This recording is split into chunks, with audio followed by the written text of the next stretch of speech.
Hey everyone, and welcome. Today, we're diving into something really special. It's so much more than just a custom. It's like a carefully choreographed cultural performance.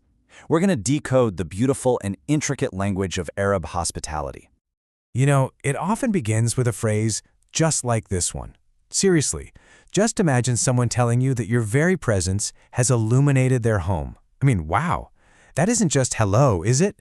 It's a truly poetic welcome that sets the whole stage for the social ritual that's about to unfold. So let's do this. Let's walk through a typical visit to an Arab home, step by step, and really decode this beautiful art form together. You're going to see how every single word, every gesture, plays a crucial part in this carefully choreographed ritual. All right, let's start at the very beginning.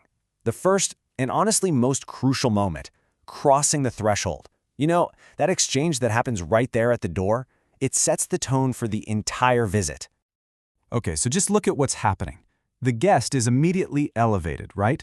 The host, Sami, doesn't just say, hey, come on in. No way. He says, you have illuminated our home. And then the guest, Kareem, he doesn't just say a simple thanks. He responds with a blessing. May God bless you. Right away, this sets an incredible tone of honor and mutual respect. And then comes this really powerful statement from the host.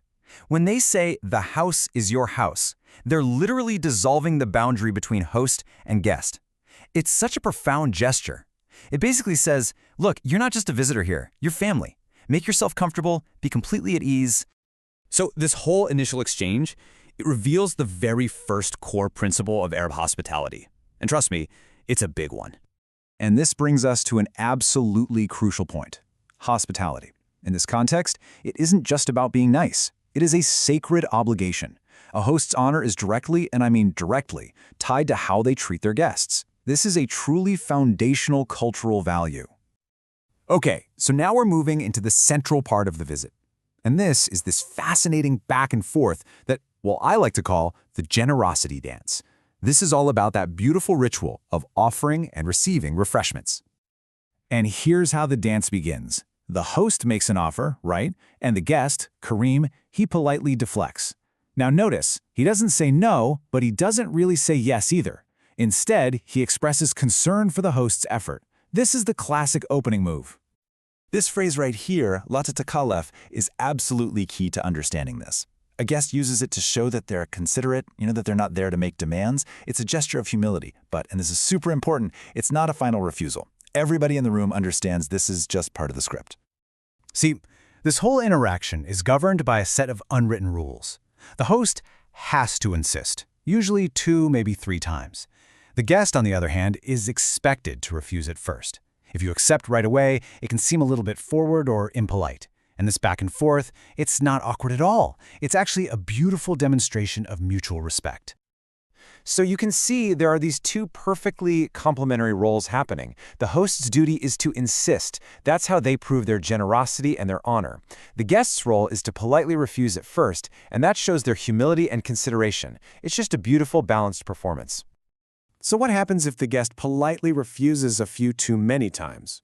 Well, the host will often end the dance with this definitive statement. This phrase, it essentially says, look, this is not up for debate. My generosity isn't a choice. It is my cultural duty to you as my honored guest. It is, for all intents and purposes, the final word.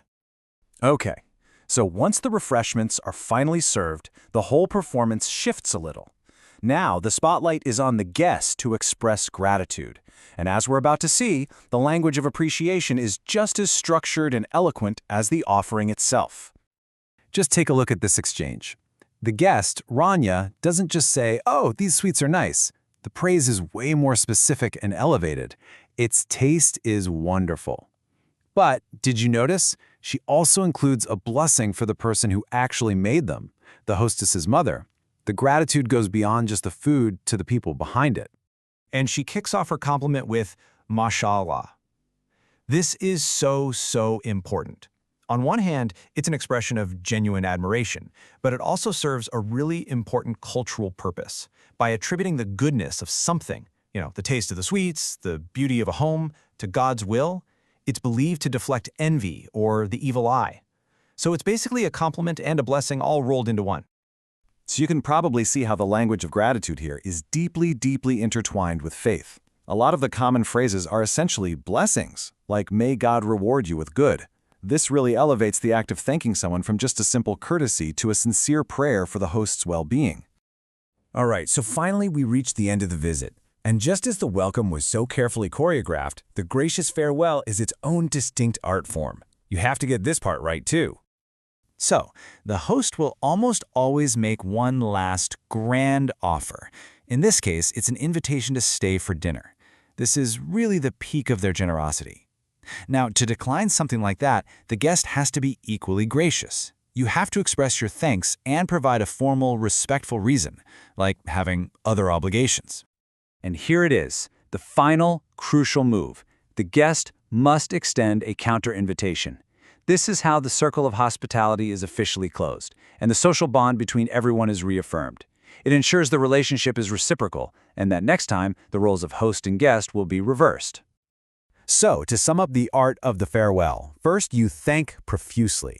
Second, you politely decline any final big offers with a good excuse. And third, and this is the most important part, you extend an invitation back to your home.